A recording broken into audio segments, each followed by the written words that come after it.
All right. We're going to do John chapter 6 from verse 60 to 71. And I'm going to have to read this. I'm going to read the whole thing through. We're going to do this again. Don't worry. I'm not going to take all night. Okay. Here we go. Verse 60. Therefore, many have, I'm going to stop here and there, so don't worry. Therefore, many of his disciples, when they heard this said, this is a hard saying. Who can understand it? Now, of course, he's talking about what he said prior to this communion. For my flesh is food indeed, and my blood is drink indeed. I mean, 55 is pretty much disturbing to their ear. Okay. And it's hard for them to comprehend. It's difficult for them. And that's the whole thing, to comprehend exactly what he means by that, to be able to relate to that. Now, let me tell you about this, okay? Relating to what God is saying with what he says, like Jesus saying this about, for my flesh is food indeed and my blood is drink indeed. When he says that, he knows what he means. We have to learn what he means by standing where he stands so that we can see what he sees, so we will understand what he's saying. Because we will experience that and then we'll gain the understanding. Remember, reading about it doesn't make us know it. It's actually putting it into practice and gaining the experience that actually is going to give you the understanding. Yeah. And so just like with this, that's why it became hard, because their mind could not even fathom or relate which way he was going, because their mind is earthly minded, fleshly minded, because they will think about blood is blood, flesh is flesh. I mean, they don't see it any other way. Even though he may be talking about the Lord, you got to comprehend, he may be talking about the kingdom of heaven, but they are Moses' law grounded. And he's trying to teach them to get past themselves and understand they are following him. And that's what they're doing. Many disciples are turned away. Many of his disciples, in other words, many of his followers, the disciples, he chose 12, everybody else came along, okay? Because at one time he sent out 70, he sent out 70 of them to go minister like he did with the 12. So there were other people following, but he actually chose the 12, and probably everybody by association was following around. But when it comes to the hard things of the gospel and the things God is saying to us, it gets like this. We don't understand what he's saying. And just like with them, they're having a hard time grasping and wrapping their mind around what he means by, for my flesh is food indeed, and my blood is drink indeed. And that's not the point to the whole thing. It's just the fact that they can't wrap their hand around it. And even today in Christianity, people can't even wrap their thoughts around what God is requiring of them and what God is really saying. And that becomes difficult in your relationship with God when you can't get past the way you think and the way you understand and the things you see. Because God is about revelation and light. He doesn't talk in circles.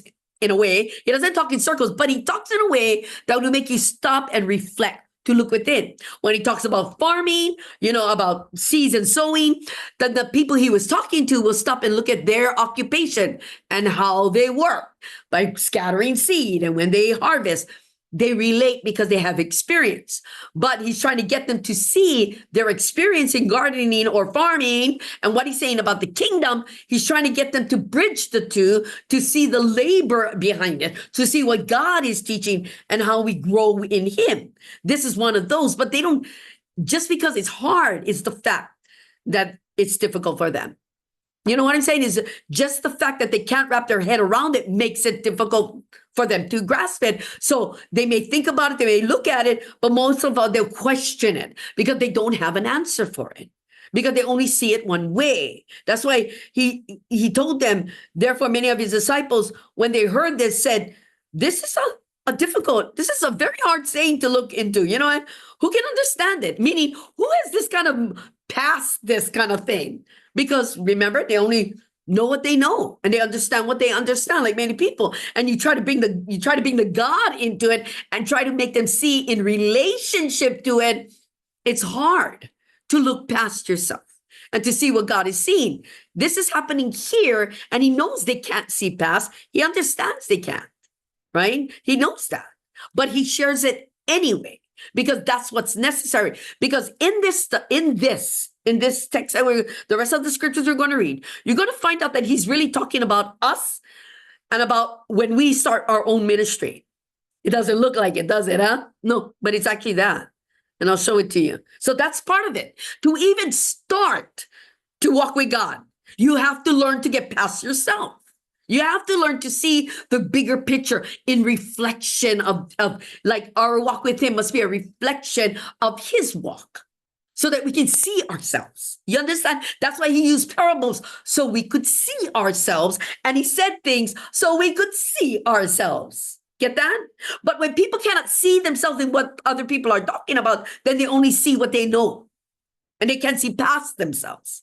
And that's when things become difficult. That's when it becomes hard to understand what God is doing when you're trying to look for him in the way you always, like you look for anybody else.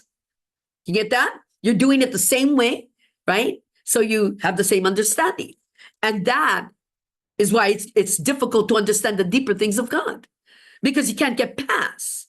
So when he says stuff that kind of like makes you stop and reflect, like this one, yeah, for my flesh is food indeed, verse 55 of chapter 6, and my blood is drink indeed, it causes them to stop and look like they can't relate to it.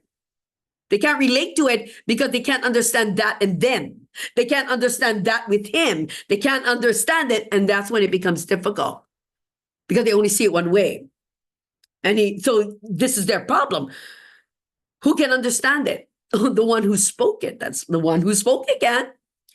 When Jesus knew in himself, in 61, that his disciples complained, which that's what they were doing. This wasn't strangers. This was the people following him, the one who called themselves followers, disciples, probably the 70, because the 12 said, where are we going? These other guys, they're following along and they're having a hard time. And because they're having a hard time, the complaining begins, right? They start grumbling. They don't understand. They want somebody to give them the answer. But he's not going to, because the point isn't about what they're receiving. The point of this is Jesus is trying to teach us.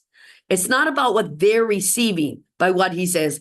It's about what we are learning by what he's saying, what we learn about ourselves, not about them.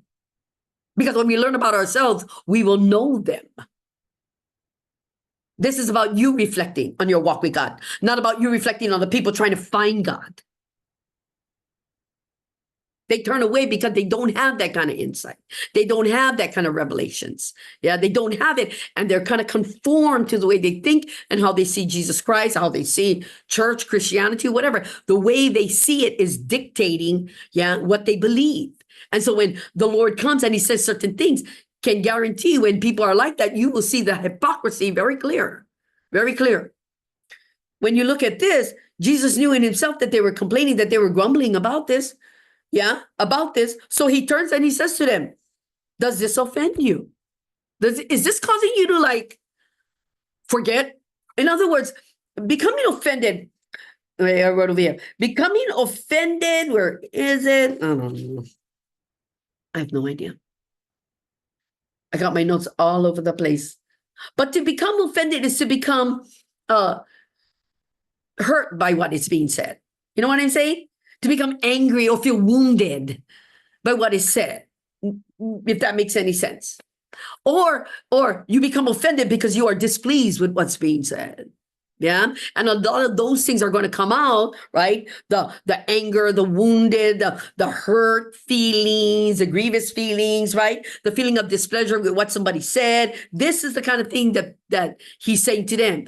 Is that how you're feeling? Because I said that? Or because I won't tell you? Or because you found something that you don't understand? You want somebody to tell you? You want somebody to teach you? This one, they become offended because the saying is hard. They're hard. How is it going to be easy? Let me ask you guys something. If you read the word of God and you come across something that's hard, you don't comprehend really what God is saying, do you stop and seek to find out through your life, or do you stop and turn to God and say, what do you mean? What do you mean? It's easier to say, what do you mean by this? That's what they're doing. They want Jesus to tell them what he means so that they can be at ease because they can't figure it out. They've been walking with him this whole time. They've been seeing, they've been hearing, they've been experiencing, but they still can't let go.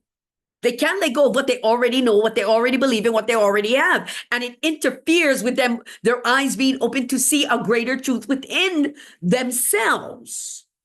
But it's not only about them seeing it within themselves. Jesus knows what's going on.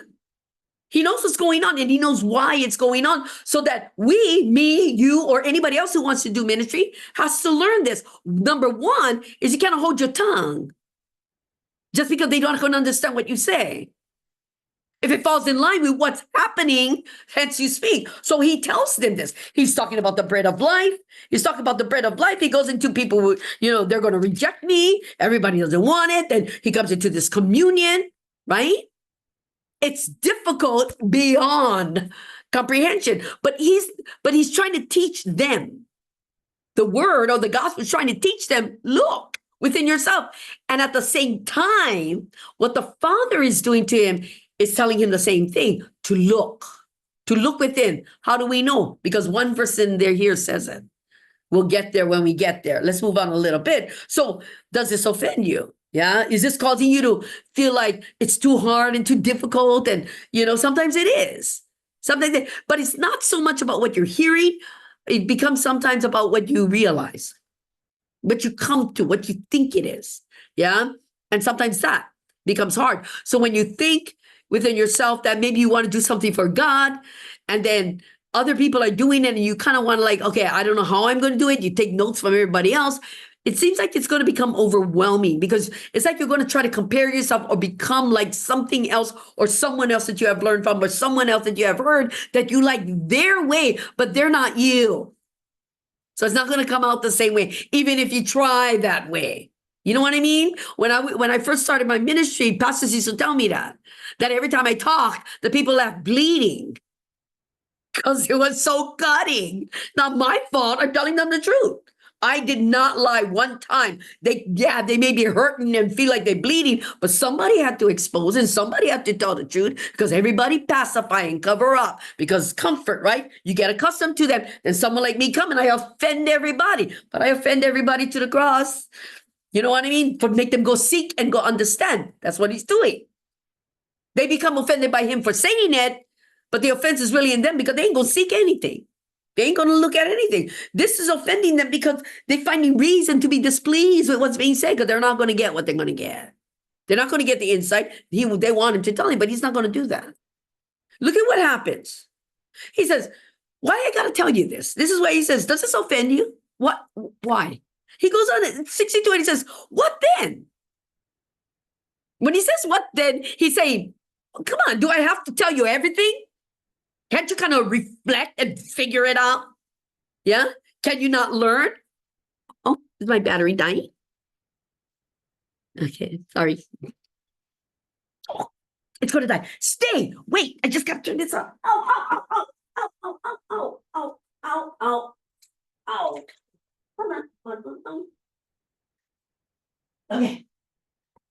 Sorry. I didn't plug it in. The battery was dying. So anyway, so he says, what then? Okay, so does this offend you that you're not going to get your answer, that God's not going to tell you what he means or any of this? But what if he does something in front of you? What then? If you should see the Son of Man ascend, rise up, where he was before, rise up into the kingdom. Then all of a sudden you just, would you then understand? Or would you then believe? What is it going to take? Do you need examples so that you feel better about what you're understanding? Because they become offended because they don't understand. But I think they're more offended because he wasn't telling them what he means. You have enough. In other words, you have a lot of examples. I mean, the bread of heaven is one thing. But remember, prior to this, he's feeding the 5,000. They were there. They followed him around, right? But see, that's the whole thing. Everything is based on what they see, what they hear, what they've tasted, what they've had. And none of it had made, no matter what Jesus did, they were not looking within. So he tells them something that's deep, tells them something that has to make them look past, and they can't do it. They still want him to give more, give more, give more. What do you mean? What are you saying? Where are you going with this? Because they're just not pleased that they're not getting their answer. They don't understand. Offense, right? It says, but you have seen so much. So what? I got to rise to heaven for you to understand what's being said. You need another example? Do you guys need another example? Is the word not enough? He goes, and what then? If you should see the Son of Man, verse 63, it is the Spirit who gives life. That means not you. What is inside of you is going to enlighten you, which gives you life. In other words, he says, it is the Spirit that gives life. The flesh profits nothing. The words that I speak to you are spirit and they are life. So it's kind of like this. The Spirit is the one who gives life, because only God can show us the deeper things, the secret things, the thing only he can help us to understand and comprehend what he's really saying to us, what is required of, what is he asking, where is he taking us and leading us. Only he can do that. We cannot just assume we know and assume we feel. Oh, I think God is moving. Oh, I think God is saying it. You know, and I think either you know or you don't know.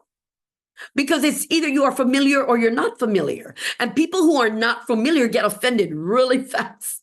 They do. They get, they get offended easy. But it's not because it's the Spirit that's exposing. It is a Spirit that gives life. It gives life because it takes away the darkness. So it has to expose to bring life. It is the Spirit that can bring you life. The flesh cannot bring life.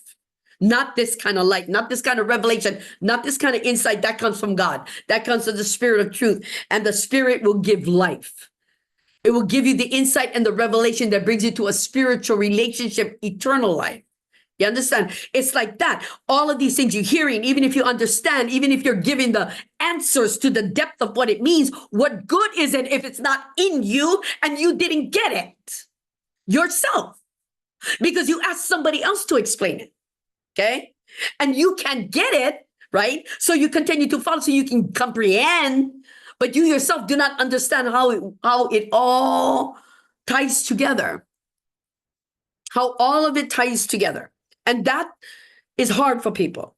Yeah. To make everything God says, how everything he says, everything is, and everything comes down to one thing. All of it comes out to one. It's the root of all of it. And this is where he's trying to bring us to this deeper place, that everything you learn and everything you understand, not only about him, about yourself too, about the Lord and about mankind, about your place in it, and all of it comes out to this one thing. Only God can. Only God knows. And he wants to share it with you.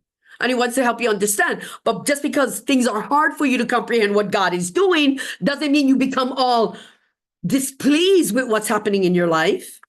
It's allowed. That's what you got to understand. We're going to have these kinds of things happen to us all the time. And yes, it may offend us. It may bring displeasure. We might get angry with what God is saying. But the deal is, it's to help us to break away from that pattern. Yeah, that kind of darkness that we were bound to, the one that we keep repeating over and over, and step out of it and into a new life and a new light, a new understanding by gaining experience, saying we understand. Because you can't say we understand without working it. You got to work it, right? You got to work it. And that's the whole thing. If you don't understand the deep things, God's not asking you to understand the deep things, but he is trying to ask you. He is asking you, not trying. He is asking you to at least understand something past yourself. And he can teach you that, because like Jesus said, everybody, and it is written in the prophets, they shall all be taught by God. How do you think God will teach you? Like this, in this word? When you can think for yourself, understand for yourself, come up with your own conclusions to yourself? No, he's going to speak in parables, and he's going to make you seek and search and put things together. Because why give you the answer? It's going to fall on deaf ears and hardened hearts. If you desire it, you go after it. If you want to understand and you want to know, you step in. Right? You learn. But if you're going to hang around with Jesus and ask him to explain everything, and this one he won't, don't get mad at him. Don't get mad at God because you never learned. Okay? He goes on to say, it's the Spirit. The flesh profits nothing. Me telling you this, me telling you what it means, these people who are offended, me telling you what I mean means nothing, because your heart is not in that place to receive. Your mind is. You want to know. You want to understand. You want to perceive. You want to know the deeper things. But inside your heart, you're not even close to that. So you're not going to be able to comprehend this because you're not going to be able to put it into practice because this understanding is far deeper than what's inside of you. And all it did was expose this, that you're really not ready for the truth or the depths of it. Yeah, because you only look at yourself, or you only look at your walk, or you only look at you. Pretty much comes down to you only look at you. Yeah, you only start looking at yourself. And how is the Spirit supposed to work through that? It cannot work through it. It exposes it. That's where offense comes from, because it's exposing it, and it usually exposes the hard-hearted, the bondage, right? Expose all that kind of stuff. The flesh profits nothing. The words that I speak to you are spirit, and they are life. Of course they are, because they will take you past yourself. The words of God will get you past your fears, your doubts, the hardness, and take you into the deep, sensitive places within you. And he will teach you from there. Give you a heart of flesh so that you become sensitive to his love for you and yours to him. And this is what must happen for everybody. We cannot just keep focusing on, oh, I know more. I've read the Bible from cover to cover every year for the past 20 years or whatever. Means nothing. You still like this. That meant what for what? You understood nothing. You know the words, you memorize the scriptures. That's all external, but inside, you still don't understand how it applies because of the way you judge other people or the way you treat them, right? This is your outcome that will show the world what you have gained, what you have understood. Yeah. And he's telling them the flesh will profit nothing. The things you do, just because you understand and the works that you do ain't going to do anything unless your unction move to do it because of what's inside, because you understand what's inside of you, what he's talking about. Yeah. And you relate it that way. He said the Spirit, he is life. But he goes on to 64. But there are some of you who do not believe. And he knew that. He understood he had believers and unbelievers with him. He had people telling Jesus that he's a Messiah, following him around, 70 plus 12, right? Following him around. And yet he knew half of them were not true believers. They were pretenders. They're the goats among the sheep, the wannabes. That's why the hard questions had to come. That's why the hard sayings had to come. Because the hard sayings like this would expose them, would expose their ignorance, their blindness, their selfishness, their greed, their vanity. It would expose everything because they were not there for the gospel or the Lord of it. They were not there for that. They were there for the bread and the food and the who knows, popularity or whatever the people showered upon them when they showed up. Who knows what they were after? Jesus took care of them all.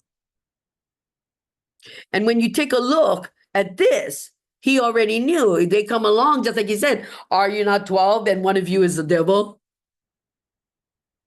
Just like so there are many believers, there are many here who do not believe. And that's why you become offended, because you do not believe. You're not here because you want to believe. Yeah. And we are Christians because we say we believe, not we say we want to believe. Yeah. We accept him as our Lord and Savior because we say we wanted to believe. We want to learn. We wanted to understand and know. But that which started us on this path is not so what's driving us anymore. It's about gaining what we do, and so that we can see what we do and make sure that it is acceptable to others. The problem with that is the reason you do that is to save yourself. It's a form of hiding, right? Be nice, hide all this, be good, no confrontation, no arguments, no exposures, no mean words, no offending anybody. People can get offended even if you be nice to them. It's what's in them that makes them offense, not what you speak. Yeah, what's inside of them. But you might speak like me to what's inside of them, and that's an offense. But hey, I'm doing my job. Anyway, moving on. And he goes on, right? That's why he said he knew who was there, and he knew why they were there. He knew why they were there. Let's continue. For Jesus knew from the beginning who they were who did not believe and who would betray him. Verse 65. He said, therefore, I have said to you that no one can come to me unless it has been granted to him by my Father. Let's stop about this granting, okay? Because it starts off in here where he was rejected by his own, where in verse 44, he says something similar, right? Jesus answered and said, do not murmur amongst yourself. No one can come to me unless the Father the Father who sent me draws him. Now this draws is interesting because it's about leading, moving, unctioning. Why you close my battery? I don't know what's going on with this thing. It's telling me that my battery is no. It looks like it's on. And so when you take a look at that, when you look over here in verse 44, it says, no one can come to me unless the Father who sent me draws him. Now the drawing is about that. It's about the leading, the pulling, the moving, kind of like that. When you feel this pull, when you feel like you want to be there, want to hear, it's that pull, yeah? And many people become pulled like that, but they cannot handle the heat when they get inside. You know what I mean? They just can't handle it. And that's an issue. Okay, just continuing. So when you take a look at where'd I go? In verse 44, where he talks about the drawing, he's talking about, and this is kind of what brings people in. They hear something, or they feel something, or they see something, whatever it may be. That's kind of like a leading. Something happens, they're drawn. Or they hear something, so they feel moved. And then they feel this pull. This is a drawing. Okay, this is a drawing. Is it different from what he says in verse 65? When he says, therefore, that no one comes to me unless it has been granted. Now, that's not about pull. That's not about moving you and drawing you in kind of thing, yeah? Kind of leading you, unctioning you in a way, pulling you, feel pulled by it. But in granting, it's about permission. Allows you. And that's the granted. You've been allowed. So what he's saying, right, is everybody is here, whether they believe or don't believe, like them. Some of you who did not, he said he knew who did not believe. Those who from the beginning, those who did not believe and who would betray him. He knew this from the beginning, but yet it said, but yet, even though he knew it, he understood this was being allowed. He knew it. He knew the Father's will, and the Father's will says, I'm going to give you believers and unbelievers. And you can teach them all. You can teach them all the same thing. Yeah? And they're going to learn. But they're going to learn from different ways. They're going to learn from different understandings and different backgrounds. Because why? Because just like with this time with Jesus, he was coming and he was bringing a gospel about faith. Love, faith, trusting in God, where the laws of Moses was rituals, practices, festivals, right? Keeping. And all of those structural things, the people were already offended by, in a way. They were already being offended. They couldn't do it anymore. They were getting to the place where they kind of wasn't believing anymore because they were burdened by it. And when somebody becomes burdened by the gospel, they just don't want to do it anymore. You know what I'm saying? They just don't want to do it anymore. And coming to what I was saying about this is about ministry, okay? Going into this, it had to be allowed. Because let me tell you, serving God is not about everything you want going to be perfect and exactly the way you want. No, it's about God's will, not yours. Yeah, it's about if you want to walk, if you're going to do this and you're going to have to stand and you're going to stand in that place for him, then whatever he desires, you're going to find your life filled with briars and thorns at the same time, roses and weeds. Okay, they all grow together in everybody's life, and it is allowed. It is allowed because those weeds, those tares, those briars, those thorns in your life is God's going to use to expose you, that you may know what he sees. So that he can help you, so you can overcome it. Because what he sees is the things that are separating you from him. With Jesus, who is the Son of God, right? Almighty, incarnate. He's the Son of God. And he still say, I am under the will of my Father. It is the Father's desire. Why? Because some people think that once they become Christian, that's all the only people they can hang out with, right? Once they become something, don't hang out with those guys, and they believe that kind of stuff. But there was a reason he hung out with sinners and tax collectors. And there was a reason why he allowed these people who believed and didn't believe. He allowed these people who were there for good purpose and people who were there for nefarious reasons. He had people in his life who he knew was going to kill him in the end. They were going to crucify him in the end. And he still allowed them because the Father allowed them to be in his presence. It's not a coincidence. It is his will for him to face every obstacle, every sinner, right? And every issue that may arise so that we may learn, that we too have to face whatever God allows in our life, right? And yes, things are going to get difficult for people when they listen to you. I'm sure it's difficult for people when they listen to me, right? I find it difficult listening to me. But the whole thing is, I've grown, and so have you. And it's not only because I always reading, always doing something. No, I seek and I search. I want to know me so that I may learn, so that I may recognize it in you, and then I have the experience to help. Okay? Jesus is doing this because he's gaining that kind of experience to help, to deliver, because of what he was going to do. Okay?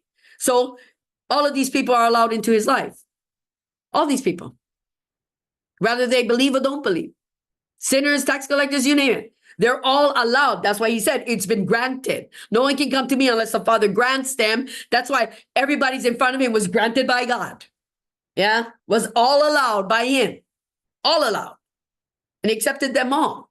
But just because all those people were around him granted by God, there was a reason for it. Because he had to teach them too. Their followers, they should be walking with God too, right? So through what he understands, he tries to teach them just like this to see themselves, because they're going to have to know themselves to help somebody else know themselves when they gain that experience. So he exposes them so they can see the truth, but they saw the truth and they didn't like what they saw and they walked away.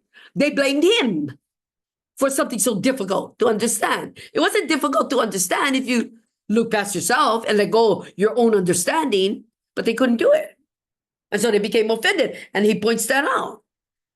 When you look at what's going on over here, like you said, they didn't quite believe. No one can come unless they believe. Yeah, unless the Father granted it to him by the Father, where the other one was about drawing. He had his ministry and people were drawn to him. Yeah, and that's part of the pull, right? The word, the understanding, and just like the when in chapter 6 where the beginning where he fed the 5,000, that was a big pull for many people, wasn't it? And he exposed them too. They followed him around, and he says, "You only want me because I fed the 5,000, because of the bread and the fish." He pointed that out. And how can ministry not be like that when you have to expose the truth? Right? Because it's all about truth. It's all about truth, right? You walking in it, you sharing it, you seeing it, you learning it, all truth, all truth. So when you come back to this, right, you come back to John chapter 6, going into the disciples turning away, and that's why he said they cannot come unless it's allowed. So it was at a point, not the miracle he did drew them, and that was part of the reason too. Everything he did, like fly to a light, right? Mosquitoes to a light. They couldn't help themselves. And what it did was expose what was in them, their greed, their desire for power. When they did, and he called them out and he left. Now we come to this place, and he made it difficult even for his followers to follow, because they have to be exposed too. I find it interesting that even for us, right? Even for us, when in our walk with God, we find ourselves in a place where we're starting to question things that are beyond us. It's a good thing, but it's very difficult if you got nothing to stand up. Trying to understand the deeper things without learning the thing you need to stand up and ask that question.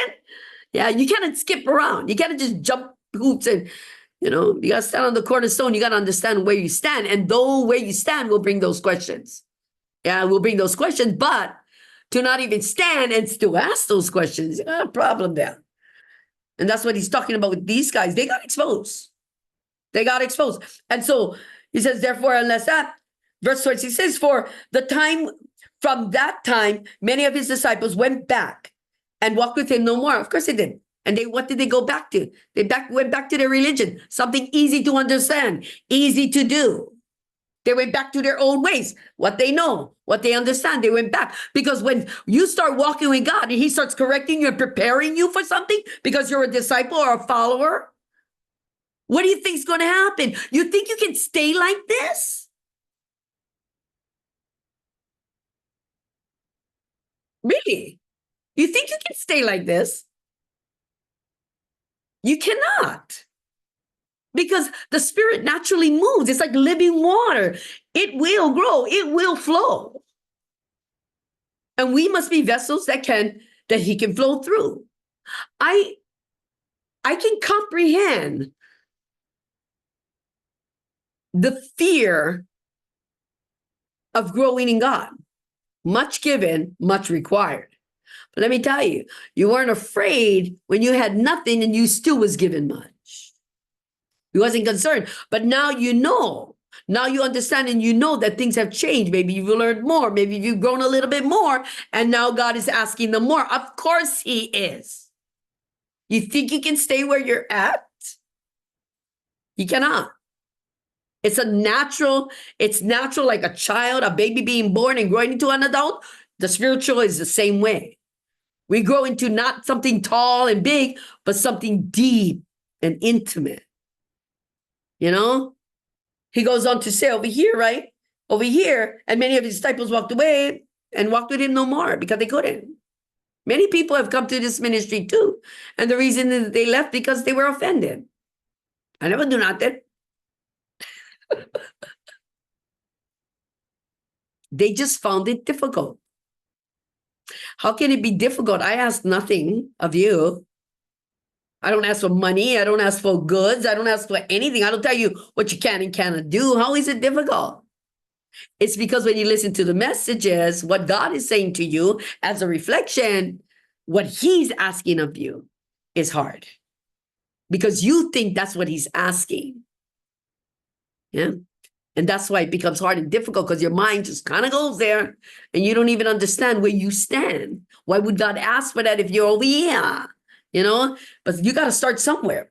And so they went away. They walked away. They couldn't handle it. Then Jesus said to the 12, do you want to go away?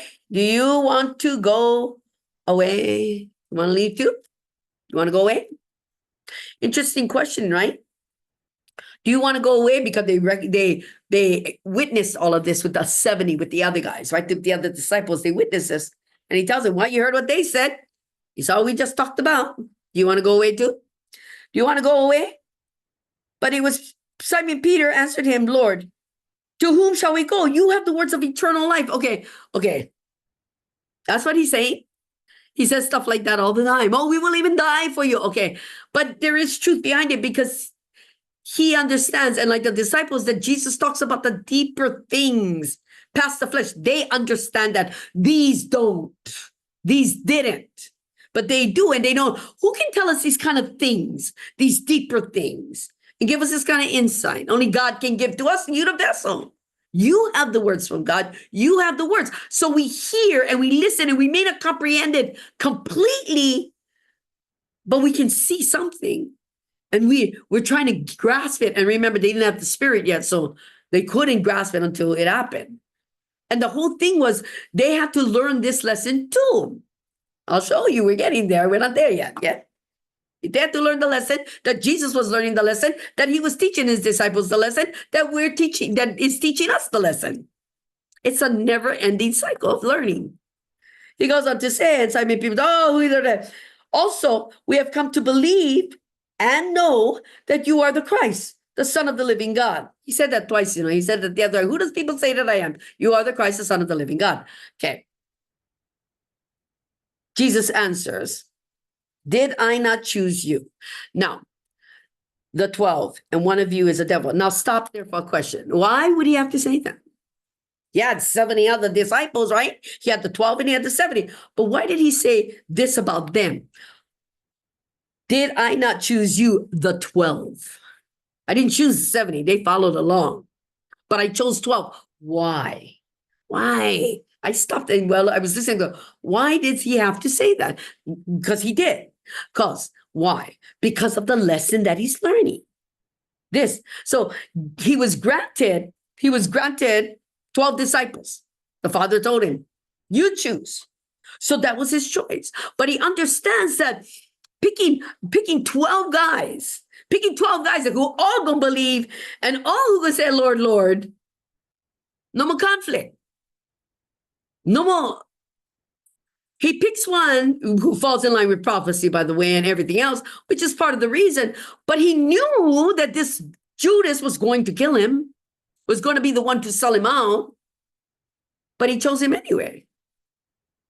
Why?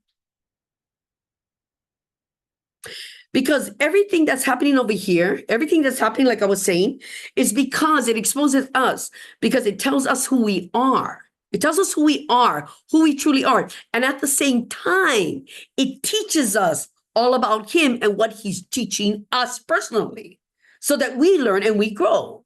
So we can make our own choices. And it's not all going to be perfect. It's all right. One is a devil. Nobody's perfect. Look at this 70, right? They left and went back. How long? Maybe 2 years they followed him, and now because they cannot understand what he's saying, they leaving? For some people, yeah. For some people, yeah. It starts getting hard. It starts getting difficult, and people start getting weary. Not because it's getting hard or difficult, because they have not looked at themselves and they have not learned. They're looking at the work that needs to be done without the spirit and the heart that needs to change. So when you take a look from the beginning of this, right, going back and just tap, tap, tap, many disciples are saying that this is too difficult to understand because the saying is hard. That's supposed to take him into a greater place. All it's doing is exposing their inability or their desire to not go that deep. They want it simple. They want it easy because they're getting it easy. Jesus feeding everybody. They live in free. Now they're required. Now he's asking. Now he's telling them stuff, which is proving they've learned nothing. And they realize they've learned nothing. This is too hard. We got to learn this kind of stuff. We walk in. So they left. Okay? And it's okay. He knew some of them was going to crucify him. He knew. He knew some would believe and some wouldn't. He knew. But did he have the power to decide, I want 12 saints? I want only Christians in my life. No. No. No. Because everything was the will of the Father. Everything he did. Everything he did was the will of the Father. And that's why he said that. It's the Spirit that gives life. The flesh profits nothing. The words I speak to you are life. Are that kind of life. So I'm giving you life by showing you the truth about you, so that you can break away from your own bondage and your own struggles with walking with God. To help you to understand what it takes to walk with him means you have to get past yourself. So the things that I say exposes that inability to get past yourself, or the ability to get past yourself, right? The things that he says when it's difficult, teaching them who they really are. And they couldn't have it. Then the disciples see this going on, and the disciples he tells them, "But you guys want to lead too?" And he's like, "No, we know you take us to those places. We may not comprehend it all, but we have learned and we are growing." And that's part of the reason too, that he will have people who will leave. He will have people who will stay and follow. He will have people who will kill him. And it's okay, because it is the Father's will, because it was granted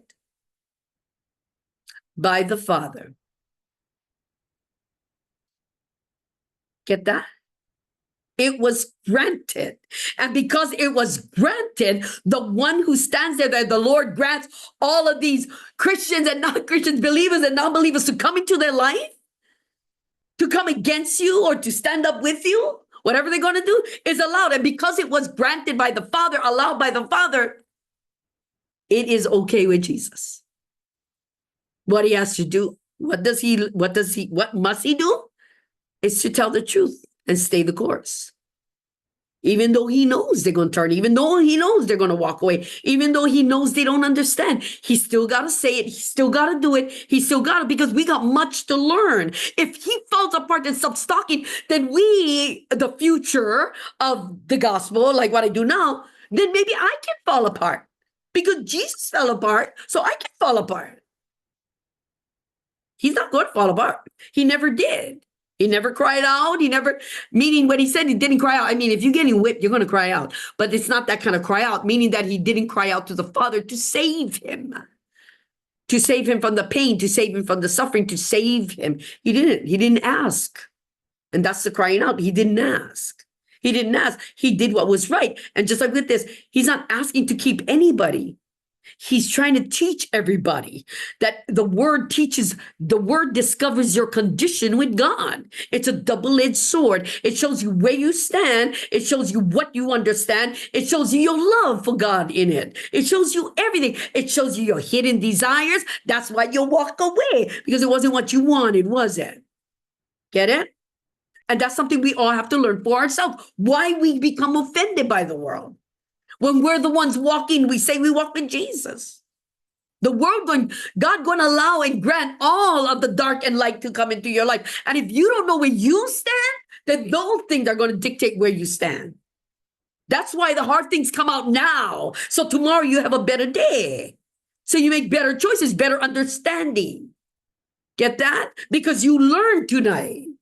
You learned tonight that everything that's going to happen tomorrow is allowed, and God will choose whatever it may be. And like Jesus, who got to choose the 12, knew having Judas is allowed.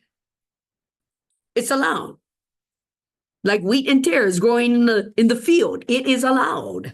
It is allowed. It is the one who stands who must understand. It is Jesus who understands the communion who must live the communion. They don't understand, but he does. But he speaks it from his knowing. They don't know. Because he does, he must live by it. If you understand it, you must live by it. It's not something you just understand and know and willy-nilly just whatever, I got this new knowledge. No, now whatever it means, whatever it's, because you think if you understand communion, then if you understand communion, the works of it is one thing. The spiritual understanding of it goes way deeper than that. That's why if you understand it in a superficial way, instead of the depths of it, then it's easy to put it aside. Don't wait till the first Sunday of the month and then with the communion. But you don't understand. It's about working on a relationship with God on a daily basis. No matter the circumstances, no matter what is allowed. That's why the cup, that whatever life may bring to us, it is the will of the Father and we're willing to face it. You know what I mean? And it's kind of like that, to stand in that place with the Lord, hence the bread of life.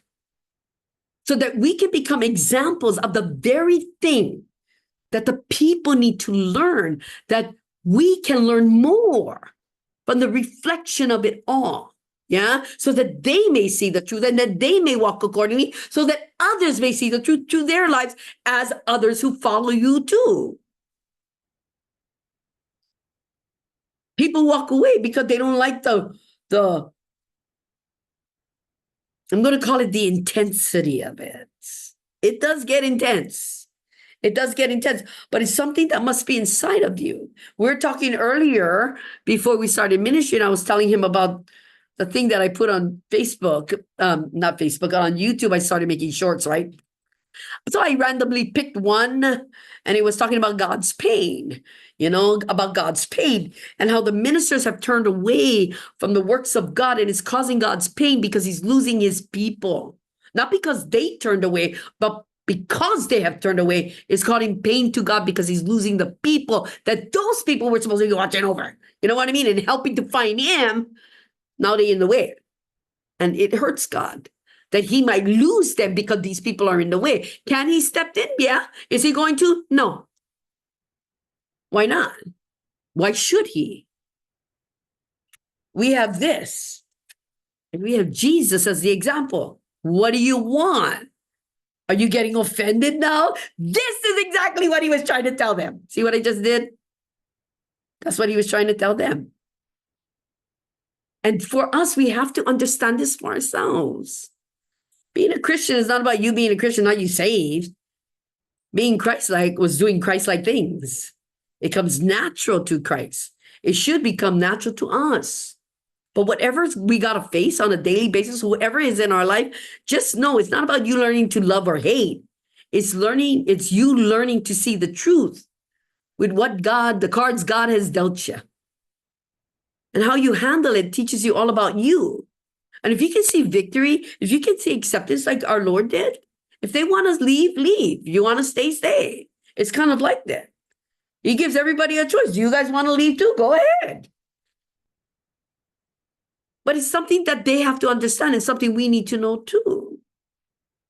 The road becomes hard sometimes, but we have to understand and we have to know where we stand. Not where the church stands, like where you personally stand with God. You have to know that and hence grow from that by the life that God grants you. By the life God grants you. I got, what did I have over here? I don't even know what this is. But I have this one in Philippians chapter 1. From 27 to 30, and I'll close this up. It says, it's about striving and suffering for Christ. It says, only let your conduct be worthy of the gospel of Christ, so that rather I come to see you or am absent, I may hear of your affairs, that you stand fast in one spirit, with one mind, striving together for the faith of the gospel. See the union of it all with the understanding, the willingness to stand together, understanding each other and themselves. He says, and not in any way terrified by your adversary, because it's allowed, right? Which is to them the proof of perdition. See, they can't see their adversaries come where you stand, right? Like he says, for you, it's the proof, but you, it's the proof of your salvation. To them, it's the proof of their destruction. And the disciples, the ones that were following him and having a hard time with what he's saying, they walk away. Isn't that proof of something? Them walking away? Of course it is. It's proof of something. And that's the whole thing. And not in any way terrified by your adversaries. Because God is allowing and granting everybody to be pulled in by you, right? By the words you speak, the Spirit can help. People just feel drawn, right? And at the same time, for yourself, right? For yourself, when God speaks through you, right? People want to hear more and it will be allowed because you have grown. See, there are going to be the drawings, the pulling, the drawing, and there's going to be the allowing because you're in a different place. In the drawing, I may talk about different things and you go, oh, that sounded good. I wouldn't mind hearing more. It's that kind of draw, pulled in a little bit, right? By the word. But with the other one, when it talks about grant, when I know where I stand, I believe every single person who comes before me is allowed by God. It's not about this. Come. No, it's not about me saying, oh, you were, no. It's about when they stand before me. It's nothing I have done. It's everything he is allowing. Where the first one is about what's coming out of me. Where the granting is about where I know where I stand and accepting what God is bringing to my life.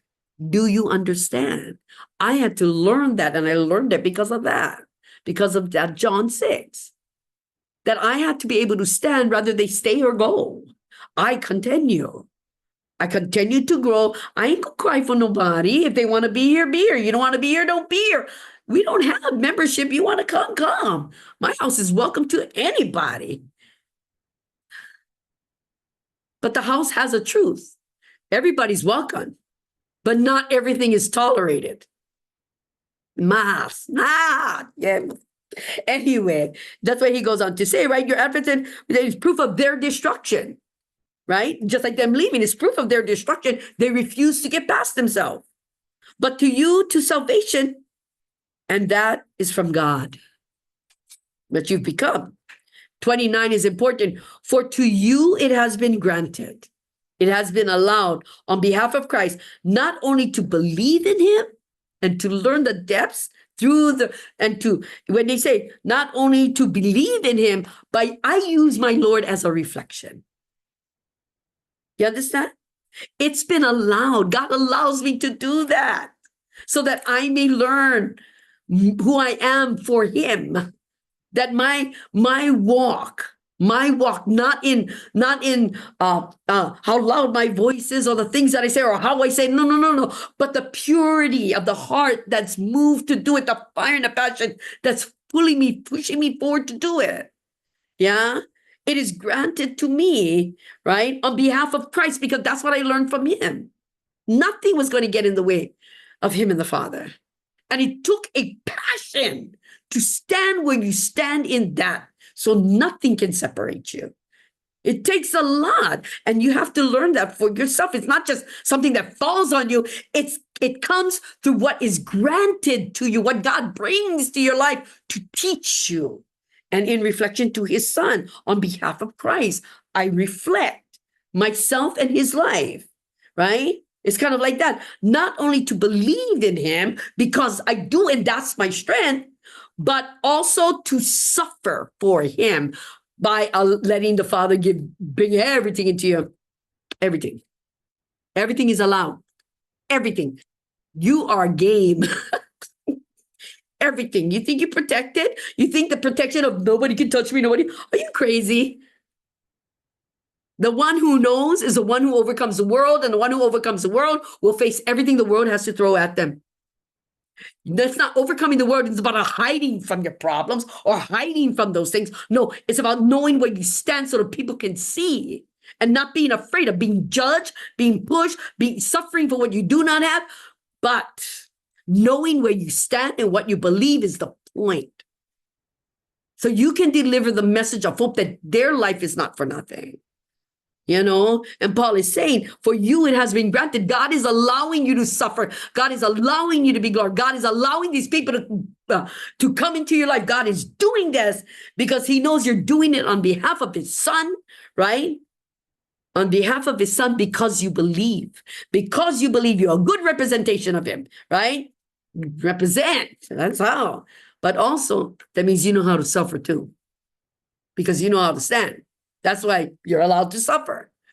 Yeah, because you know how to stand in spite of the suffering. Yeah, and also to suffer for his name's sake, having the same conflict which you saw in me, and now here is in me. Meaning that he's talking about when he's in prison, he didn't care. He was still preaching the gospel in prison, and he was converting people there too. Bars wasn't going to stop the gospel. Nothing can. You see what was allowed for Paul? How much things he had to suffer for God's name's sake? That's what he's talking about. All those things are allowed. So if God allowed me to be thrown in prison, is prison going to stop me from talking about the Lord? No, because it's allowed. And it wasn't because I did a bad thing. It's because people couldn't tolerate. They became offended by him. So they threw him in prison. They became offended. That's exactly what this is, because that's what it takes to have been. That's what it takes to serve. So we have to learn this. Not only we got to learn to say what we understand, know, and what we have grown into, and not be afraid of the opinions of others, because they're going to understand or they're not going to understand. But it's not for you. It's not for you to dummy yourself down to say so that you can spoon feed them the truth. If you stand in a certain place, you speak from that place. If I start speaking like you little children like this, I'm dumbing myself down to do that because I feel that would be dumbing myself down. I will quit. I am, because I cannot do that. That is stupid. And then it's like trying to bring myself lower so that I can come to the level of people so you guys can understand better. You're not a bunch of kids. Have you guys ever thought that God is allowing me in your life to break shit up? Yeah, damn right. That's what he did for me with you guys. You get that? That's why we all have to learn. But when we become offended, or we become when we become weary of change or trying to change, okay? When we start becoming weary, that's when we start looking for a way out. That's when we start focusing on who we think we are. Yeah? And every time the word exposes us in that. No matter what God is doing, Yeah. He's always preparing us for a greater work. Always. No matter what happened today, tomorrow is for a better work. You learn from today, you grow tomorrow. Okay? Go to sleep. Relax. Seek God tonight. Rest your head. Close your eyes.